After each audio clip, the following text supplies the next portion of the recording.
first ever Premier League goal. A quite brilliant football match. City back into the top 4. They've beaten Crystal Palace by 5-2.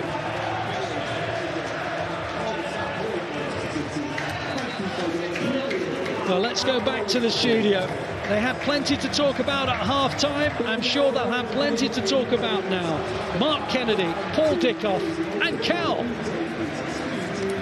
Full time at the Etihad Stadium. It's finished Manchester City 5, Crystal Palace 2. A game that was breathtaking and had absolutely everything. Thank you for joining us on Matchday Live. Alongside me, I've got Paul Dickov for making his first appearance, Mark Kennedy, who I'll come to first.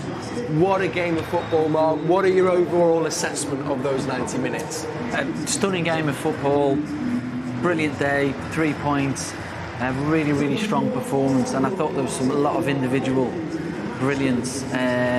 Thought that Bruyne was outstanding, thought Gundogan was excellent, thought Kovacic was on another level. I think he's a real unsung hero. Doesn't do the things that are going to excite fans, but as a player, brilliant. And I thought O'Reilly at left back, I thought after 20 minutes he was coming off at half time through no fault of his own. And actually by the end of the game, I thought he was one of City's best players. So a brilliant, brilliant day, and no pun intended, but it was 5-star. Lovely stuff. Paul, adding to that as well, it was not the start we wanted, going 2-0 down. Obviously shows great character, but that second half performance blew Palace away. How much of it that City suddenly found the groove? Was it that, or was it as well that Palace just kind of lost their way a little bit in the second half? Palace lost their way because City were so good in the second half, you know, dominating the ball. 3 midfielders, Mark's just talking about.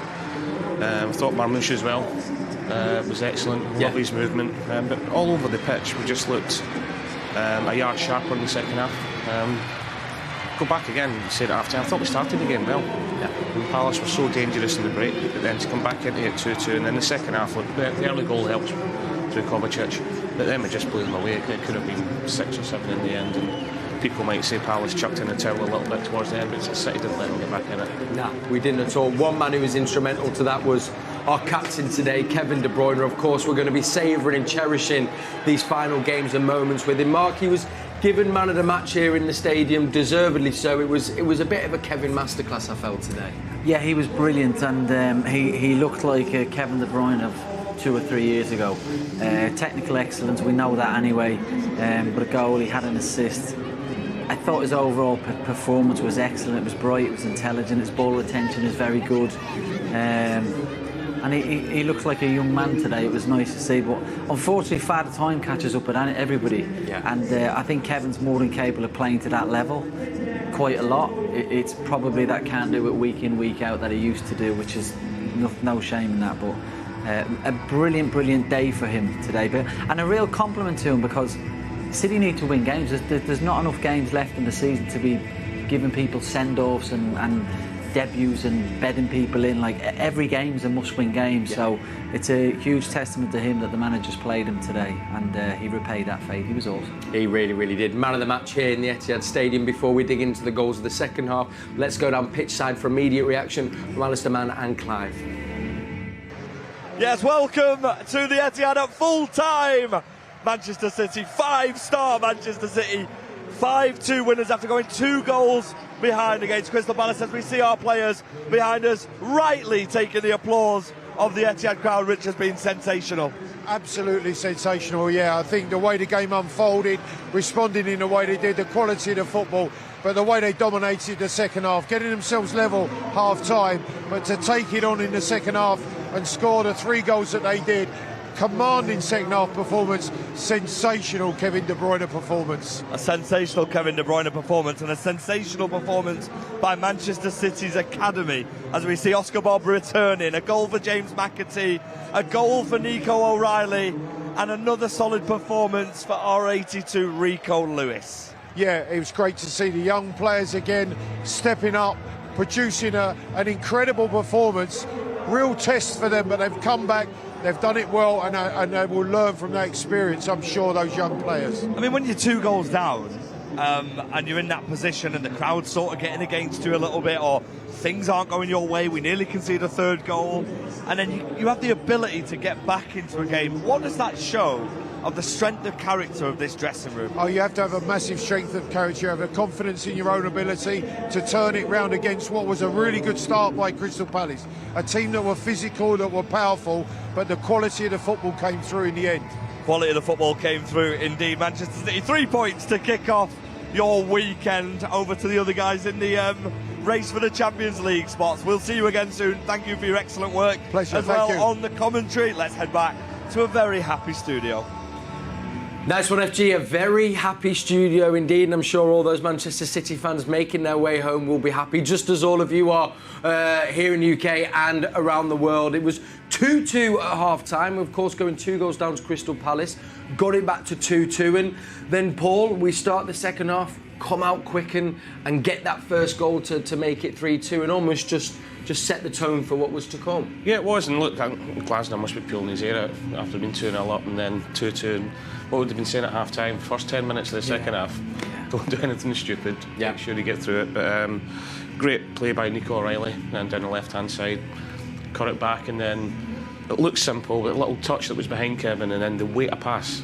People might say it's only a 3-4 yard pass mark, but it's perfect for Kovacic just to come on and hit it, and it was a great finish. And then after that, it was game over really. City just completely dominated, but great start to the half. Great start to the half, and as you say there, then City started getting into their stride, and he's done it once or twice this season, and of course I think he won't be far off probably setting the Premier League record, but for the next goal, an Edison assist, and that young man that you were highlighted and obviously you've worked with as well, James McAtee, getting on the score sheet, Mark. Yeah, brilliant. I mean, look, I thought City were awesome today, but I thought for 70 minutes Palace were awful.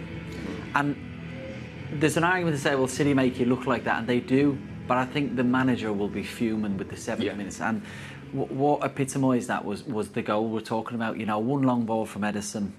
He you know, to support you, he is now the all-time assist leader. I think he's got more assists than I've got. Put together. But we because we're up here and we're looking at it, but it's pretty basic. The left wing back and the left sided centre half are ahead of the ball. If my under 10s did that, I'd be fuming. And that's not about winning.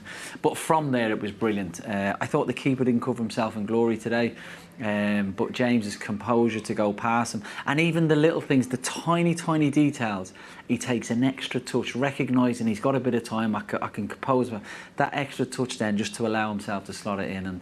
And I think Dickie was saying was that his full Premier League debut today? I think it was indeed. Score a goal, could have had another. He was brilliant today, and again demonstrated his qualities as an individual, football and brain intelligence. Brilliant day for him and his family. Yeah, fantastic Manchester City fan as well, as we know, which is always a nice little bonus on top. Speaking of, Edison, though, did go off about halfway, 3/4 of the way through the second half. Seemed like a little niggle in the groin area or something. Stomach. Yeah, okay. Ortega came on, but we're hoping. I mean, he was smiling there at the end, so we're hoping not too bad. I'll say that in commentary that he went and sat in the dugout and didn't go down the tunnel, which the physios usually do if it's serious. And at the end of the game, he was all smiles, walking around, applauding the fans there. So fingers crossed he's all right. But you know what? If he's not, Stefan Ortega's not a bad replacement. No, he's not indeed. And then, I mean, you mentioned him there in the build-up to the goal in the first goal of the second half. Another young player on the score sheet, Mark, Nico O'Reilly, with a lovely take and finish. Technically, it was awesome. Again, the pluses and the negatives. I mean, just to set up the goal, Lewis Coleman slotted in as we often do, see him in midfield. It's the first time I've really seen him do that today. Ball goes out wide, but ironically, the lad who gave the free kick away to De Bruyne in the first half is a Kamada. He then lets O'Reilly run off him, which is just so basic and so poor, but the finish was absolutely top draw, and he catches a slight deflection, but I was so pleased for him today because, as I said, he had a tough 20 minutes through no fault of his own. He 2v1s constantly, got really exposed, but to show that mental strength to come back and perform like that, play a part in a goal, finish, especially when your job in the team is to defend. He was awesome today. Really pleased for him. Yeah, I think the composure he showed as well. You know, because he did have not just for the goal, he did have a tough 20 minutes, but it would have been easy for a young kid, for any player, for their heads to go a little bit. And then, you know, he's come out second half, got his assist, and even that ball's coming down in the air to him, a lot of players would have lashed at it. It's a bit like that goal you scored against Bradford. It wasn't quite as good. I didn't want to say it. Very close enough. But a lot of young players and that would have got overexcited, but the composure and the technique he showed was fantastic. And you know, getting Oscar Bob back in the pitch today, Rico Lewis, James McAtee, and Nico O'Reilly there, and not even to mention Phil Foden, who wasn't in the squad. So it's unbelievable to see all these academy products coming through. Yeah, it's fantastic. So we saw as well, actually, Phil was watching Pitchside, which was really nice. I think we spied Rodri as well there in and amongst the team. Let's see then what that does to the Premier League table. And Paul, you said it before the game. Obviously, we know it's going to be constantly changing, and now straight away, obviously, we've had a game more than most, 2 than Newcastle. But with that win there, back into the top 4. It does, and what it does now, it gets Nottingham Forest looking over their shoulder a little bit. It puts the pressure on Chelsea, Newcastle, Villa. Because, you know, 2-0 down, I don't care what they say about other teams don't watch games and everything else. At 2-0 down, all the teams I've just mentioned there would be thinking, oh, we've got a right chance here, City are getting beat. Then all of a sudden it's flipped round and right back in the neck, putting pressure on everybody else who've still got to go and play as well. Well, that's the other point now, isn't it? Depending on when you're playing across the weekend, you are able to add that little bit of extra pressure, and which, as we know, whether you like it or not, probably plays, you are going to feel that. Yeah, look, all you can do is do your bit. It's irrespective of what everybody else does. You've got to do your bit, and City have done that today. It's 3 points plus 3 goals. You can look at the goal difference is really, really high, especially compared to the others. And visually, when you look at the table, you're 4th in the league. So it's been a brilliant day, and it's up to the others. And as Dickie says, he's 100%. Chelsea will feel that. Teams going into that, it's like bloody hell. As opposed to going into a game knowing we're in 4th, we got 2 games in hand, a game in hand. You're now going in thinking we can't drop anything today. We can't make a mistake today. So. And they all know what City are capable of doing as well. Yes, yeah. And as we said, I mean, no easy fixture. But actually, maybe you'd say we've maybe got a little bit of luck with our running compared to the likes of some of those around us. So it's 100%. Everybody plays each other twice. Yeah, you know. But you are absolutely right. It's nicer to get certain teams out of the way and you're done and dusted, and I don't have to go away to Anfield or wherever it may be. But at the end of the season, I'm a big believer. Everybody plays 38 games. You all play each other twice, and you end up where you deserve. Yeah, completely agree. Right, do you know what? We can actually hear from our goal scorer today. We've been singing his praise here in the studio. Let's get the thoughts of James McAtee. Here he is, pitchside. James, where to start with that one? I think probably the most important thing is the 3 points. Yeah, definitely. Yeah, that's the aim at the start of the game, and obviously we went 2-0 down, but we showed a good fight to come back.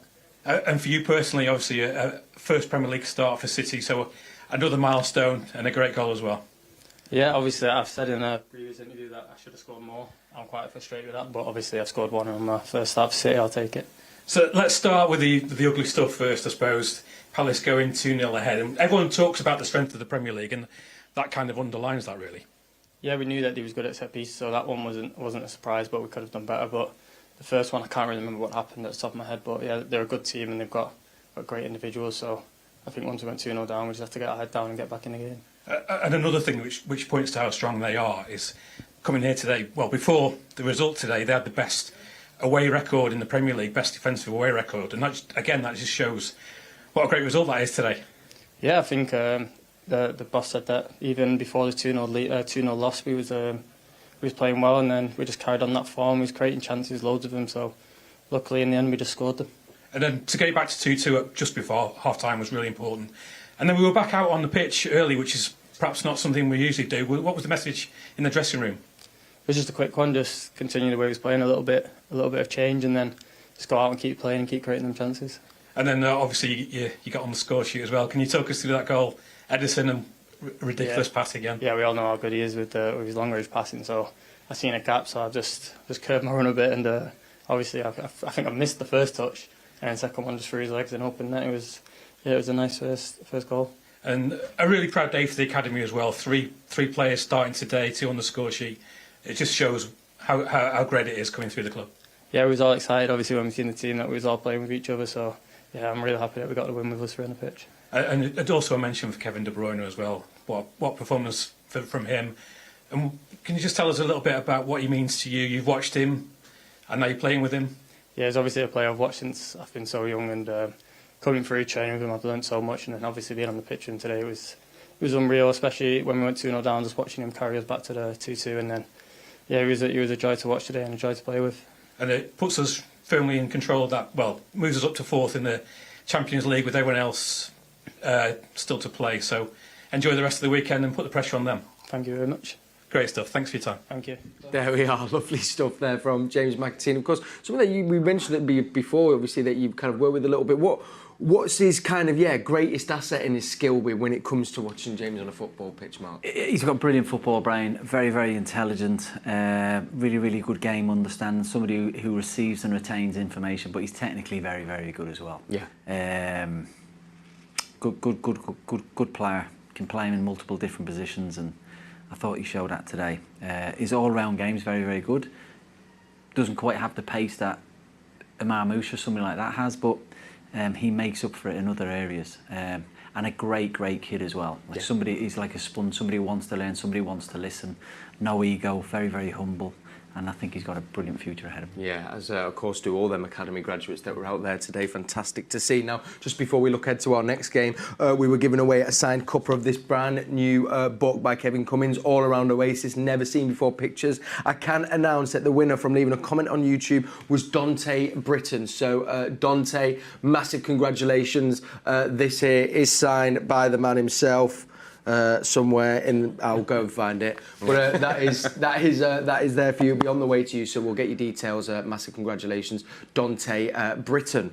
Right, as we look ahead then, next up, Everton, who, obviously since the new manager, Paul, they've come into some great form. So impressive what they've been doing over there. And as we know, it's not an easy place to go, Goodison. No, it's not, and David Moyes has got to take loads and loads of credit for it. You know, he's working with the same players, same squad that were really struggling. Goodison is a tough place to go. Great place to go as well. It was one of my favourite grounds to play at. Atmosphere's great, so it's going to be a tough game, but the lads have got to carry on after that performance today, and if they do that from now at the end of the season, I'm sure they're going to be fine. Just a quick word as well on Goodison. As we know, it's the final kind of running of games there now. Everton moving to a new stadium, which I know Everton fans are really excited about. It seems amazing from the people that have had a chance to test it out. But just what was it like playing at Goodison? It's a stadium that's steeped in history. Yeah, brilliant. I can actually remember going there as a kid. I must have been only about 10. My dad brought me over. I was a Liverpool fan. For some reason, I ended up watching Everton and Tottenham. But it's old school. You know, it's an old stadium. Atmosphere is phenomenal. And the great thing about Everton is, I know they've not shown it in the last 10, 15 years, but they are one of the biggest clubs in the country. Mm-hmm. And when the fans go there, they walk in feeling that they know they're a big club, and the atmosphere will be absolutely electric. And I think what David's doing there and what he has done in the past, he's almost picked up where he left when he went to United. That'll be a tough game. I just hope that City can show the consistency of their performances. I think if they do that, they win. But that's certainly it's not a place you'd pick to go. No. With so few games and points being so important at the minute. But City are in a great place. Fantastic stuff. Well, gents, we'll leave it there. And before we do leave you, as we know, we had YouTuber John Nellis here today with FG. He's trying to get hugs from as many footballers as he can. And Paul? It's a proper hug, that one. There we go. We managed to... I was standing, I had to go on my tiptoes there. Not only that, he was 2 for the price of 1. There, was it a good hug? That was all right, actually. Dickie tried to throw the lips on him at one point. And there it is, 2 for the price of 1 with Mr. Mark Kennedy. Lovely stuff. I don't know what he's doing with his coat on. It was like 90 degrees in here, and he's sitting here with Gents, it's been an absolute pleasure. Paul, as always, thank you. And Mark, absolutely lovely. Thank you very much. You're most welcome. And thank you to all of you for watching. Thanks to everyone involved in the show today. We'll be back bringing you all the build-up to that game against Everton. And don't forget as well, our women are in action tomorrow, so make sure you get behind them, hoping for a big win there. Enjoy the rest of the Saturday. If you're watching the golf, enjoy the Masters. And I'll see you all very soon. Have a lovely weekend. Thanks again. Come in here. This is new Kellogg's top. Why don't you go put it on, and then I'll go get the crew. Okay.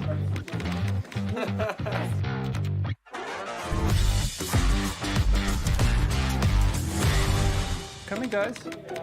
This is the crew, by the way. All right, so we're going to stand behind the cartwheel there. Let's have a big, strong pose, kind of. Yeah, that's it. A bit more wind. We got a little bit of lint there. Brush them out a bit. She's looking a bit grubby on the side. Stand like this. That's a wrap. Do you want a selfie with all our crew? Who's your favourite player on City? De Bruyne, Haaland. Yeah. Who are your favourite players? Ruben Diaz. Not me. Oh my God. I didn't expect to ever be even that close to a Man City player. There are moments that shape futures, that are unforgettable. In soccer, we can define generations. Heroes become legends. Moments that we wish we had witnessed. Today is such a time. The FIFA Club World Cup is the dawn of a new era. A time of undeniable greatness. The best versus the best. Champions versus champions. The greatest skill versus the greatest skill. And it's happening right here in the U.S.